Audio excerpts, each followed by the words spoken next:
Once again, this is brought to you by Channel ISB 1020. What's up with it? I'm adding on to what I dropped yesterday about, not yesterday, maybe it was the day before yesterday, about the books being scripts. And that they stole all the books from, not stole, can't, I want to, I'm in the habit of saying the same thing I was taught to say. They didn't steal, they won the war, and they took the books. Because that's spoils of war. Another thing I want to remind y'all before I forget that you got to realize we are spoils of war. I know they said that, your own ancestors was selling y'all. You can't believe shit he said. This is a war. You cannot believe the shit. We didn't count the man in a bunch of lies. You cannot believe the shit he said. He's going to write the books and translate the books for his benefit. I don't believe we were selling each other out to slavery because it was a war. It wasn't no slave trade. It was a war. And they was taking captives. But anyway, they took the books.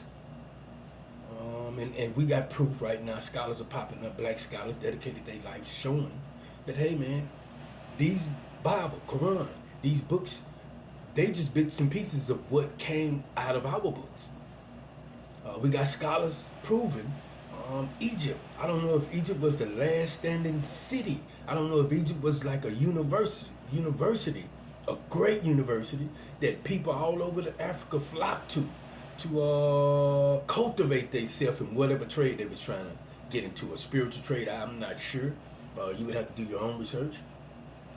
But our scholars are saying, proving that every aspect, spiritual, culture-wise, the hairstyles, like I said a minute ago, the Catholic priests are wearing hats now.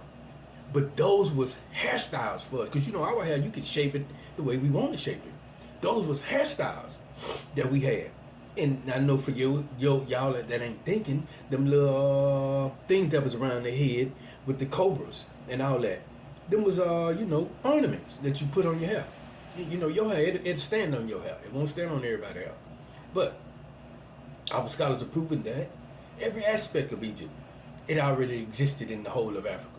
And I gave an example. They was digging up Sudan and realizing Sudan matched Egypt, and they covered that shit back up. We're going to leave that shit down. But, because they got a chance being that Egypt is right there on the coast to saying there was white folks. Anyway, they took the books, and after they took the books, they've been banging on, once they won the war, they knew they compiled their own book. And this is what I'm saying. I think a lot of people are missing or don't give a fuck about what I'm saying. I'm saying if you was an aboriginal of, let's say, Australia, and you was anointed by God, not by man, called and chosen by God to do some work, what do you think you would be doing? Just something to think about. If you was an Indian man around the time before the bullshit, when the Indian was talking about the Great Spirit, I think it was talking about the Great Spirit, and you receive your calling from God, anointed by the Great Spirit or whatever, what would you be doing? So what I'm trying to show y'all is they were smart enough to know when these niggas get called, when these niggas get chose, we got these books for their ass. And these books are going to direct them on which way to go. And some of them ain't going to be able to think outside this box. Some of them ain't going to be able to think outside of this Bible or this Quran. They are not going to be able to do it. And they know this. And the number one thing they want to make sure anybody that get called or chosen don't be like Moses. Oh, we don't need another one of them niggas. Do not take this like they say Moses did, went into Egypt, learned the truth, learned what was going on, and decided to free his people with that shit. We don't need that shit. So they gave us the books that benefited them most, right? So after the war, here come the missionaries. Here come the people that's spreading Christianity. And they spreading this lamb-like mentality. But here's something for you to think, young, and I want you to think about this, young woman. They gave us a book about a God. And it says this God This is what they trying to do on some patriarchy shit. I'm saying the Seth mentality is ruling right now. It's controlling the universe right now. It's entering our spirit, that Seth spirit. It says this God created man. Just pay attention to this. We talking about an all-knowing, I know everything God. Created man first, then created all the animals, and then realized none of that shit could really help man. Think about that, youngin. What kind of God they giving us? They said this God created man first. Took man, clay, molded him, breathed into him of his spirit, created the animals and let him name all these animals and all this shit, and then realized the man was lonely and said it's not fit the man to be alone. Let me make him a help me. What God are we fucking with? What God did they give us? That this God did not know? This God did not know what the fuck was going on, that these animals was not going to fit him. We're talking about an all-knowing God. That's something for you to think about, young. That's something for y'all to think about. What God did they give us? But here we go. I'm trying to show y'all that story, Adam, Eve, that story, it's about those that lead and those that follow. And them are different seeds. The seeds of those that lead, the seed of the sweetest beast of the field, and the seed of the man and the woman. However you want to break, however you want to see, because the books say the two should be one. So if the two is one, God didn't put that together, then the books say you can't break that down. You can't break that up. That's what it's saying. I could be wrong. It does. I think it does say what God have brought together, let no man take apart. It do say that. So if the two is one, then lead the two one. Right? And then we dealing with those that lead. And it's breaking down saying that the serpent is going to have a problem with those that lead. And those that, and the two that's one, going to have a problem. Just go, everything that they assign to the woman, look at it as those that lead. That's the way you figure this shit out. And all through the Bible, all through the Quran, everything that they try to assign, like the bad shit, you got to do this woman like this, look at it as those that lead. Because guess what? We're watching the woman. We're keeping our foot on the woman. And our leaders are sneaking by. They gaining a lot of power. And it's one thing you got to know, just like you know the white man. He's not going to let go of this power easily without a fight. Some people say he'll blow this motherfucker up before he give up this power. I don't know. But what I'm just saying, it's not. That our leaders are not going to let go of the reins of power without a fight. These institutions, Islam, Quran, would not let go of their power that they didn't gain leading us. They're not going to let that motherfucking shit go. They're not going to let it go without giving up a real serious fight. For real, so you got to understand what's going on right now, young.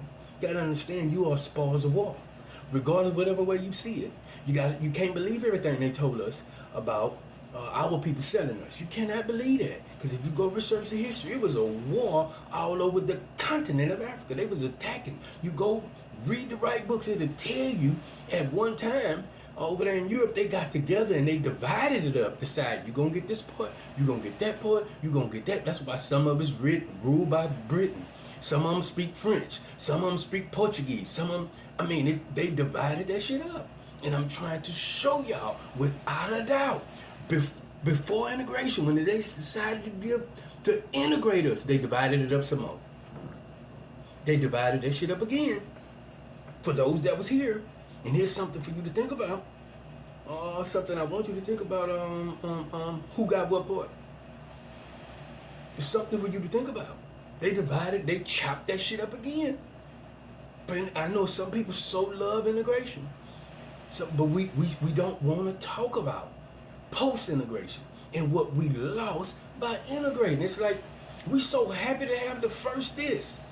We so happy to have, and even though if I break this down and show y'all, without a doubt, we say, oh, we got a black president. And I say, okay, without a doubt, he was African. So you could say he was black. But during the height of the George Floyd situation, he signed a law that raised the punishment for threatening the policeman, for assaulting a policeman, knowing at the height of this shit, the chances of it happening are great. He signed a law during the height of the George Floyd situation. I'm just saying, niggas, somewhere we gotta wake up.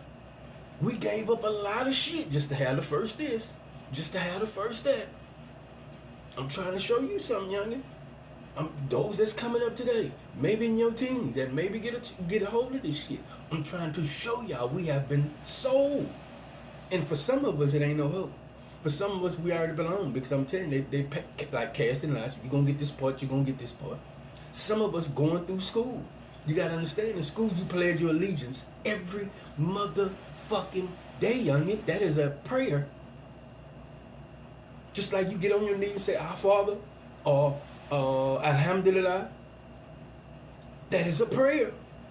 The state got the game from the church. The church got the game from us. This is something y'all don't know. The church got the game from us and broke away from us. The state was once with the church, broke away from the church. Once they got the game, I get it. That's why you got George Washington, Abe Lincoln, all these gods that they're putting up in your face. And I'm trying to say, we don't want to talk about post-integration and not talk about what that shit did to us. We don't want to talk about what worshiping, praising, calling on the white Jesus did to us. We don't want to talk about it. And I used an example yesterday, and a lot of people that probably don't believe me. I was saying even the pimps was affected by this shit because they was perming their hair. Permanent hair for what? I believe, without a doubt, to match that nigga hair. Same way a lot of us women was permanent their hair, straightening their hair to match what they feel is beautiful. And I be trying to show you, hey, a minute ago we was rocking afro. The Egyptians was rocking these same hairstyles, but we can't go back. Why? They're in the holy of the holies. They're in our sub. For real. We need to sit down as people and really discuss integration and what it done. The reason why we don't want to discuss it, because it's going to call out a lot of people, and we're going to realize who sold us. We don't want to talk about it. We don't want to talk about, I'm telling y'all, listen, I'm getting ready to bring this to an end. There's nothing wrong with white supremacy. I don't think so. Just like, but we got a problem. We think there is something wrong with black supremacy. That's how much they done got in our head. There's nothing wrong with them feeding their kids. Like school, what they teach in school. TV, Superman, Spider-Man. All these superheroes are there to instill superiority in them. This is what I'm trying to tell y'all. They don't know fear like we know fear. This is why they'll go in the woods. They'll go do shit that we would not do. I just read a magazine the other day. This nigga jumped out of a fucking airplane without a parachute and landed on the goddamn net. Out of an airplane. I think it was like 30, 45,000 feet now. Jumped out of that motherfucking bitch and guided itself to a net without a parachute.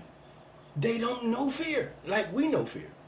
So there's nothing wrong, and they got that from us, with instilling a superiority in you. But there is something wrong if you force feeding your kids, or you allowing your kids to eat from their food, and their food is meant to make them superior. This is why you got the George Washington and all that motherfucking shit.